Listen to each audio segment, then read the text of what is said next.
Hey guys, welcome to Matters of the Heart and Soul podcast. This is Janie, Charlot, and Russell Bruce. Hey, everybody.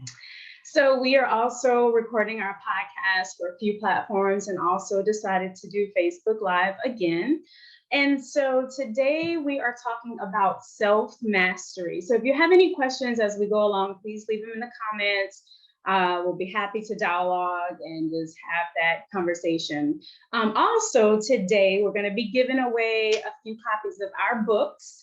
So that's why you see Capacity to Love in the back. So we'll be giving copies of Capacity to Love, 7 Steps to Mastering Emotions, and also Meal Alchemy. A part of self-mastery is taking that empowerment within self. And so some of these projects that we were able to get through is because we owned that. We became self-masters and we focused on that. And I like to think of self-mastery as you become accountable for your actions and your life, and you're no longer the victim. And it takes a conscious effort day in and day out, moment by moment, to really see, am I being accountable? Am I playing the victim? All right, so we're gonna go ahead and get started. So why focus on self-mastery?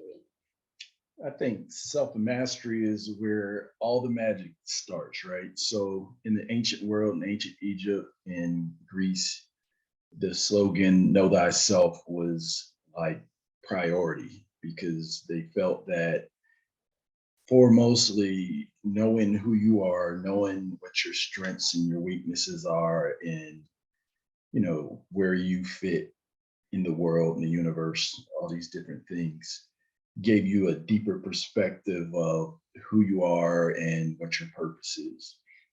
And also what we see in the world and what we're capable of doing is all based upon what's going on inside of us, right? Yeah. So we spoke a lot in recent podcasts about living from the inside out, things of that nature. And it's basically stating that you're basically like a sum total of the work that you've done on yourself internally, not so much externally. Mm-hmm. So, Well, everything that is reflected externally started internally. Oh, most definitely. Yeah. So it's like, there's 3 phases, and we'll be touching on this mind, body, and soul. So what you do mentally, physically, and spiritually, actually creates the world that you currently live in. Like there's a saying, you may have come out of the womb looking like your parents, but now we tend to look like our choices. So yeah, and I think we have been programmed to look at everything on the external. We have been programmed that way from, I think, a young age, probably before the age of 7, that we have to look at everything on the outside. So we have been programmed to conquer everything outside of us.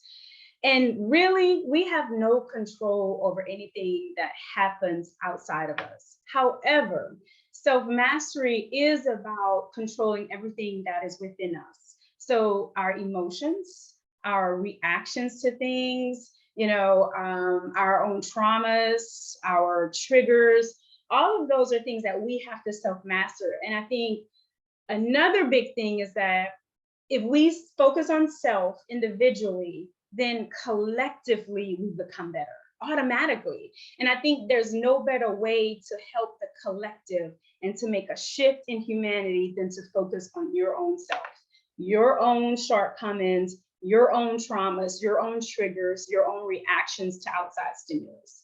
So, all right. So, what prevents self-mastery? What is one of the main things that will prevent somebody from focusing on self? Number one thing is the ego. Yeah, for sure. Because the ego is, that wounded part of self that says, I'm going to treat people a certain way based upon,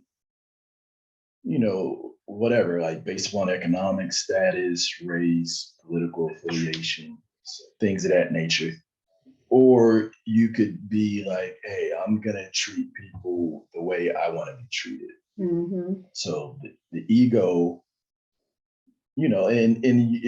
it's there's things that we all have to heal from that we may not be paying attention to. And that healed individual is going to be able to treat people the way that they want to be treated, regardless of any of the circumstances. Mm-hmm. Ego is definitely a big one because I think your ego is in a constant war with your higher self, all right, or your spirit-led self.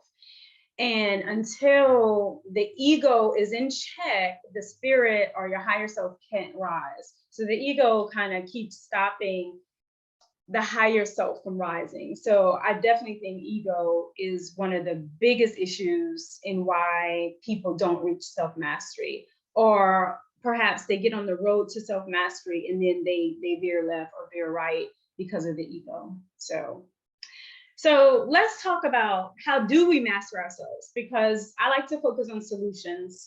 There's a lot of problems in the world. We all know that, but people tend to focus on the problems. I like to focus on solutions. And I think what we put our energy into is what we'll see manifested and what we'll see grow. So let's talk about how do we master ourselves. And we'll go through about 6 to 7 steps that has worked for us. And just through a lot of research, metaphysical research, people who have attained true enlightenment and stuff like that, they've also done these steps. And this is not by no means the law. This is just what we want to share. So if this resonates with you, use it. If it doesn't, leave it on the shelf. Okay. So number 1, become self-aware. All right.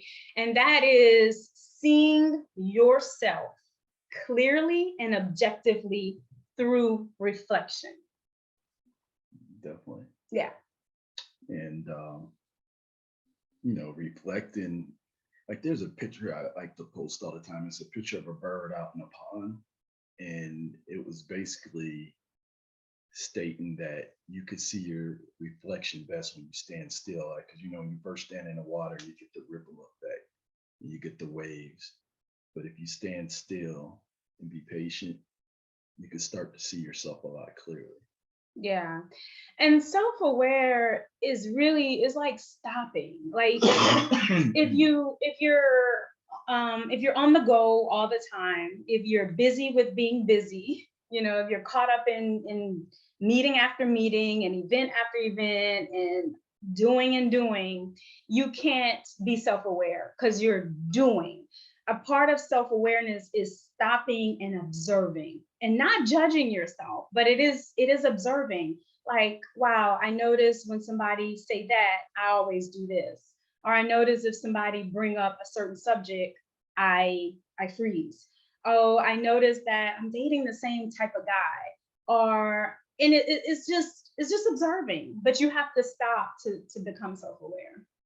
Yeah, and basically, becoming self-aware and understanding that the way you treat yourself is the invitation that you give to others. Like you treat yourself with love, respect, dignity, and you carry yourself in a certain light, people are going to tend to respond to that. So it's like inside, you can't be walking around, hey, I'm a king or a queen, but living this derelict lifestyle on the exterior and expecting people to respond to your thoughts that you have inside of your head that Yep. you're not embodying and living. So embody your truth that you want to live, that you want to convey in the way that you want people to respond. Yep. All right. So next is self-exploration. So self-exploration is one of those things. Know that self. Like you should ask yourself the question: who am I? Who am I? Where did I come from? What's my purpose? Yeah. And I like that you said, why, who am I? Because self-exploration is asking the question, why? So it's like evaluating your own thoughts, evaluating your beliefs, evaluating your feelings, your behaviors, your intentions, your motivations, and asking why. So if I'm motivated by money, why? Does that stem from a lack of and now I'm motivated by money because I didn't have money. So it's asking yourself why. If I have a certain belief about something, about culture, or where does that belief come from? Was that something that was instilled in me at birth through my parents, and that's their belief, but I never really examined that belief for myself. So it's really asking why. And it's always funny to me through coaching that people never do self exploration. I mean, I've even had people tell me that they don't like to do self reflection or self exploration. But the thing is, we never learn and we never grow if we don't explore. Because if you've gone through relationships and you're not reflecting, then you're just doing something. You're just doing something without learning the lessons that you should be learning. And then you're going to find yourself on a loop. So self exploration is very important, but I just wanted to mention, ask yourself the question, why? Yeah, and just to add another thing onto that, I mentioned a second ago about in the ancient world, like know thyself was this big slogan, right? And Socrates added on to that by saying the unexamined life is not worth living. Like, because Mm-hmm. you have some people who just exist, like they just wake up, go to sleep, eat, drink, fornicate, go back to sleep, go Mm-hmm. back to work, kind of living this hamster wheel life and never sit back to examine their life to find out like what is this life all about? Why was I created? Why did I come into being? What is my purpose? Mm-hmm. And what can I offer humanity? Yeah. And just even if there are certain traits within yourself, ask yourself why. And then those answers will come to you. Why am I angry right now? Why am I, jealous? Why do I have these traits? What is deep within me that I need to think about? Because sometimes trauma can get really deep in the subconscious layers and you don't even know it's there. So ask yourself why. Yeah. And one more thing is that most of what happens to you is out of your control, is how you respond to it. And there's a saying, they say it's 1% of what happens in 99. It may not be that, but it's definitely how you respond, because the same thing could be happening to two different people and they're going to respond two different ways, and they're going to have two different outcomes. Yeah, or two different experiences of it. Exactly. All right, so next is self-discovery. And this is a process, right? In all of these steps, it's a process. So it's not something you could do in one day. It's actually a part of evolution. It's a process. But it's finding your authentic self and learning more about yourself. So I like to use traveling. You have a lot of people that are out discovering the world and traveling, and they're seeing themselves in other people. They're learning different cultures, and you're learning that, wow, I'm not so different than somebody that's in Africa or somebody that's in South America. That's self-discovery. When you're traveling and you're going out and you're enjoying different food, different cultures. You're going to conferences on things that will be self-development. That's self-discovery. It's learning what's me and what's not me. And it's a process of experiencing the things that you don't like, and then experiencing things that you do like, to put away the things that you don't like. And I was reading something the other day, and it talked about like if you meditate and your eyes are closed, you smell, you can touch, you could feel, you can hear, like that person experiencing those senses, that's the soul, that's the higher you. Yeah. Right. And when you're traveling and you're expanding, it's really just a way for the soul that's trapped within this spacesuit we call a body. Now, like when you're traveling, you're getting on a plane or in a car and you're going somewhere, you're enabling this soul to travel without it leaving the physical body. Yeah. But you start reading stories of people who died on an operating table and came back, and they talk about how their soul leaves their body and travel. And we do this every night when we go to sleep. Like the soul leaves the body and goes experience, and you have dreams. Yeah. And so traveling is one of those things where you're able to explore and you're able to expand your consciousness. Yep. Books is another way, which is another reason why we want to give away our books today, because books can be an experience. It could help with self-discovery. It could take you on a journey within yourself, and or even a journey through the eyes of the author. But that's another way of self-discovery. Music is another self-discovery. When you listen to music, sometimes it take you down memory lane. It'll take you to another place in time. It'll help you process your feelings. Sometimes you don't know what you're feeling, but then you hear a song and the artist just put it all out. Like, man, that's how I'm feeling. But you couldn't express it. Poetry is another thing. Sometimes art. You could look at art and just find yourself in those pictures. So all of this is self-discovery, and it's a process. Yeah, and basically what she's describing there is an expression of the soul, right? So Facts. the artists, writers, musicians, basically what they're doing is they're sharing their soul with us by putting it in a song, putting it on paper and word, or even what I do with food. This is an expression of my soul, and I'm able to perform alchemy with food. You can grab different ingredients, whether they're leftovers or whatever, and throw together something that's beautiful, colorful, flavorful, that everyone can enjoy. So yeah, definitely. And the thing is, everybody out there, like, people talk about uniqueness, saying you're one in a million. We are all 1 in 8 billion on this planet. You're very unique. Every single one of us has a song. We have a story. We have a book in us. We have a product. We have a business idea. It's in each and every one of us. The thing is, do not go to the grave with that song, that book, that product, that business idea trapped in your soul, because you were sent here to release that to humanity, and you alone were the only one. And we spoke about that this morning, that a lot of people tend to, they keep comparing themselves to others, and you can't do that, because comparison is the thief of joy, right? it really is. And the thing is, we're very unique, and there's something that you and you alone have to give to the world. We're like this big. If you ever played with the jigsaw puzzles, yeah, and you had, like, say 200-300 pieces, we got 8 billion. Mm-hmm. We have 8 billion. Look at it that way. We are 8 billion pieces to a larger puzzle. Each one of us play a part in that big picture. So please play your part.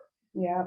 And I just want to say that, self-discovery is also about, you may not know exactly what you want to do. You might be, you might be between jobs. You might be trying to recreate yourself. You might be, you've done 20 years in a certain job and I'm done. And you can't do that no more, but you don't quite understand what's the next step. That's okay. That's a part of self-discovery. Just give yourself grace. That's the step of self-discovery, where you're trying to figure it out and figure out what fits and what no longer fits as the truth for you. So I just wanted people to understand that it's also okay not to know. That's self-discovery. That's the phase. And sometimes it's not long for people. Sometimes it takes a little bit longer for other people. Yeah, and sometimes you just have to think about, like, if you were to hit the lotto for $100 million after taxes, what would your life look like? What would you do every day? And those are the things that most likely that you really need to be doing now. Now that's a good point. And we talk about this all the time, because our lives wouldn't change a whole lot. I mean, we would have a lot more money to do the things that we already are doing and already love to do. I mean, because we like to travel, we like to read, we like to eat good food, we like to, drink good wine. I was about to say try wine, and we like to give, and we like to teach, and we like to help raise consciousness. Those are the things that we are here to do. So it's like you should already be doing that. Do what you can with what you have right now. And I guarantee you the universe will give you everything else that you need. Hands down. That's why I said seek the kingdom and its righteousness first. You'll get everything you need. Everything. All right, moving on, because self-discovery is fun to talk about, because it's about the soul discovering itself and discovering all these things about itself. But we'll move on. So self-understanding is next. And I like that because you have to understand. In order to accept something about yourself, you have to understand it. So for example, if you are a child that is a product of a divorce, your parents divorced, and maybe in that divorce, you felt somewhat abandoned or something by one parent or something like that.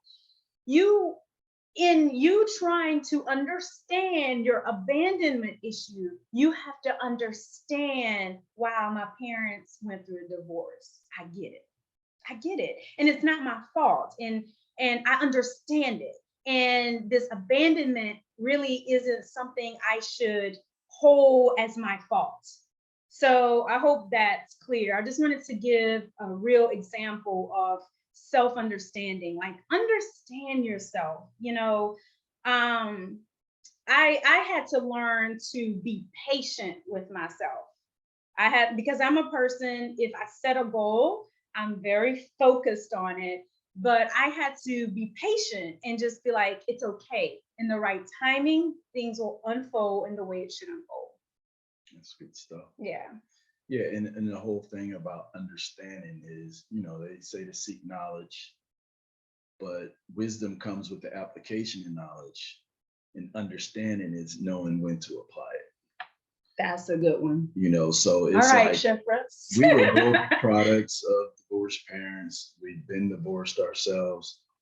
And, it's like you have two choices. You could become bitter or you could become better, and it's all for the learning. Everything that looks like it's a disappointment or a failure or setback, there are opportunities as well. So there are opportunities for you to get better. Yeah. And like I was saying, we have great conversations in the morning, but there was another one. You only have to win once.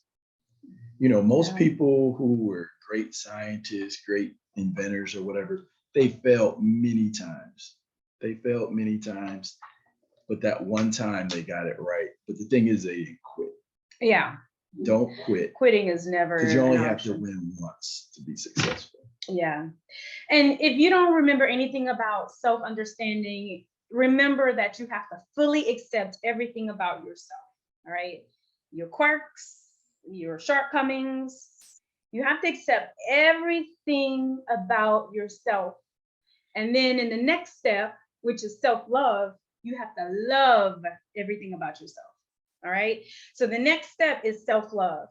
And I will tell you, you cannot love anything or someone that you cannot fully accept and understand.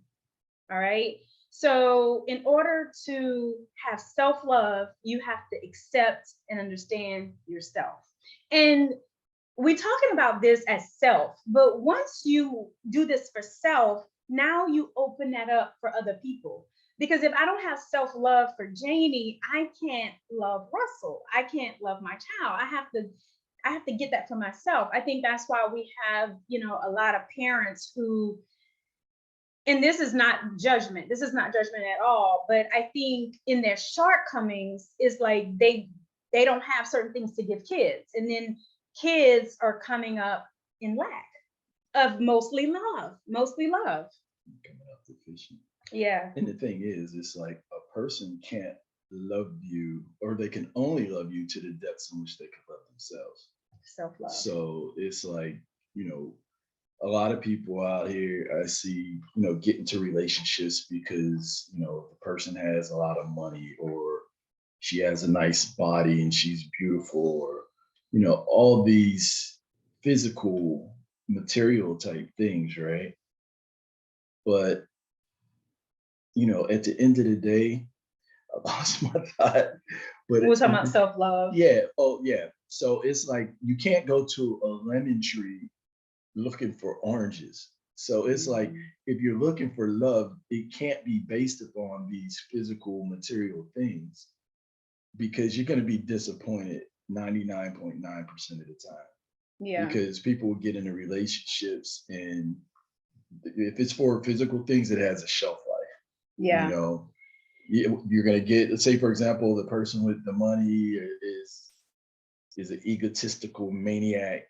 You know, um, a lot of times you see people end up becoming slaves inside somebody else's dream because they're chasing something else or they're unhappy the whole time, they're faking it. And when you do that, that energy gets trapped and lodged in different parts of the body, and it will show up some shape, form, or fashion as an illness or whatever. We listen to stories every day where people constantly gave of themselves and didn't love themselves enough to work on themselves to, to go out and find the perfect person for them, and they jump into these codependent relationships, whether even it's with family members, Mm-hmm. taking care of family members when they shouldn't have, or what have you.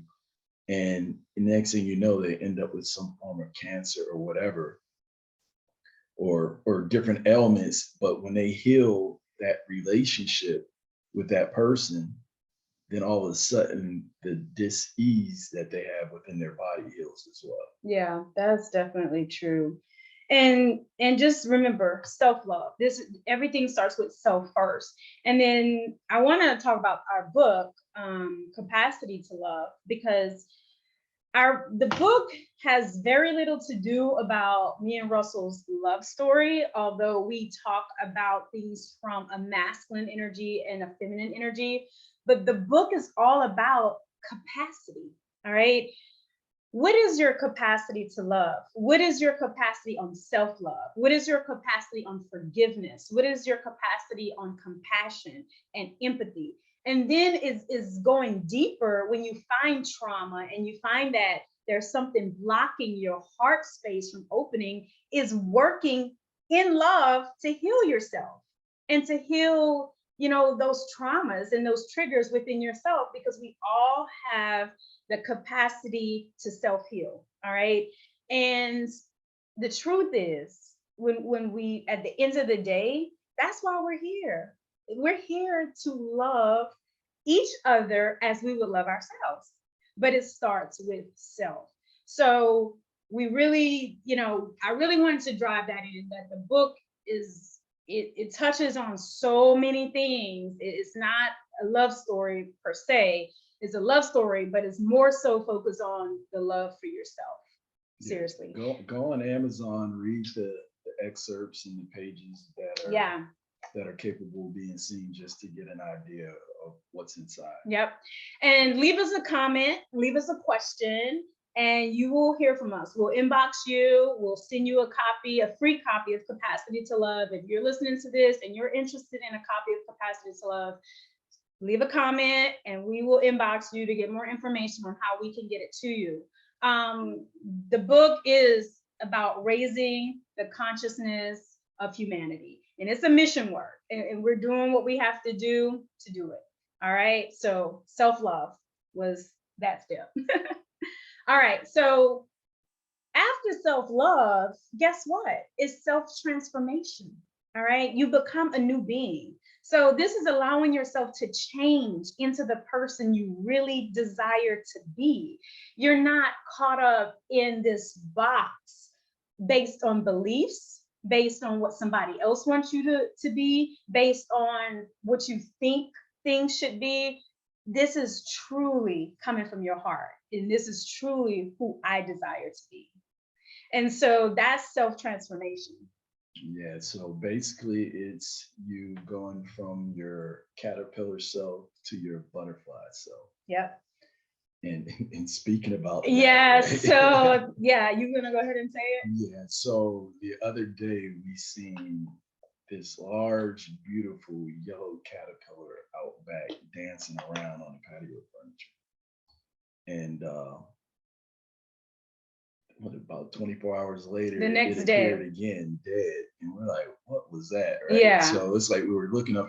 And I'm always like, okay, spirit, now you showing me a dead caterpillar. What do we need and what does it mean? So we started to dig a little deeper in on caterpillars, and there were some things that I didn't know.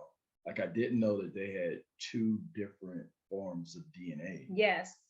And you read a little bit more in detail on that. So yeah. I want to touch on that. Yeah. So the caterpillar, and it has two sets of DNA, and I just, in my spirit, I feel this to be very, very true. Okay. It just in my own personal journey. So the caterpillar has two sets of DNA. One set is turned off while one set is turned on.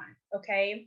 So while the caterpillar is the caterpillar, one set of DNA is turned on.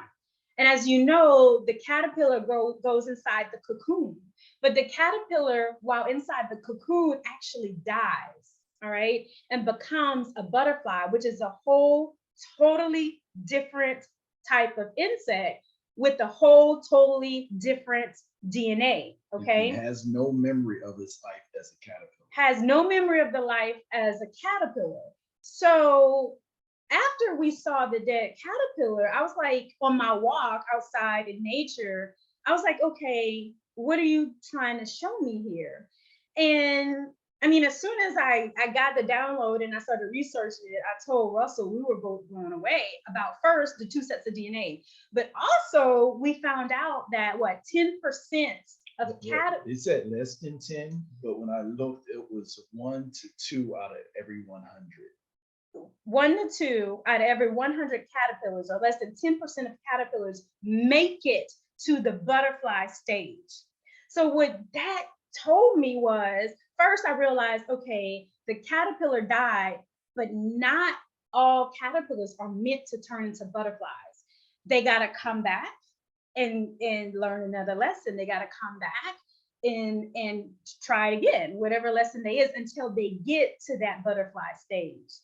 And when you think about it on a very transformational level, it's amazing, because I'll just tell you personally, I've been through self-transformation, and a part of you dies and a new, totally new person, a new being emerges, and it's a beautiful process.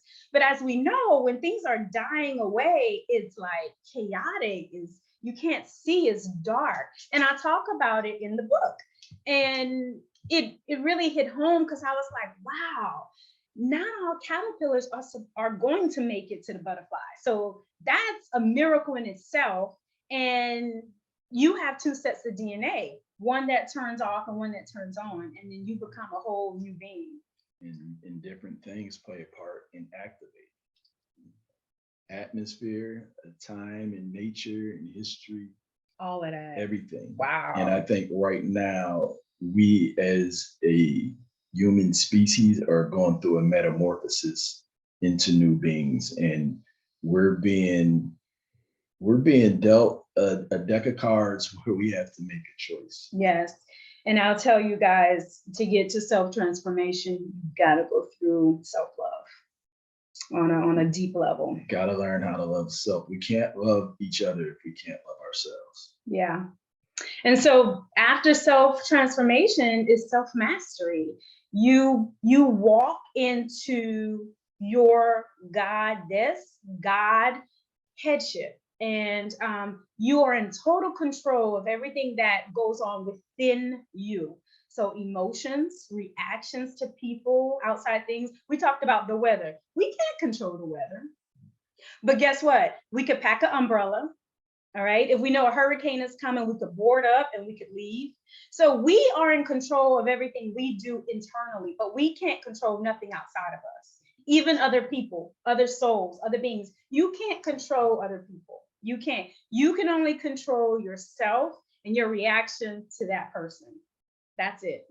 Yeah. And like they say, man will attempt to conquer outer space before he attempts to conquer himself. Exactly. And we should conquer self first. Exactly. We should learn how to master our emotions, Yes. Learn how to forgive. Leave us a comment forget, and we'll inbox move you. on, all that good stuff. Yeah. Was there anything else you wanted to share on self-mastery? I think we touched on a lot. Yeah. We can keep talking forever, but yeah, I think we touched on a lot. Yep. So we're going to wrap up, guys. This has been another episode of Matters of the Heart and Soul podcast. My name is Janie, and this is Russell.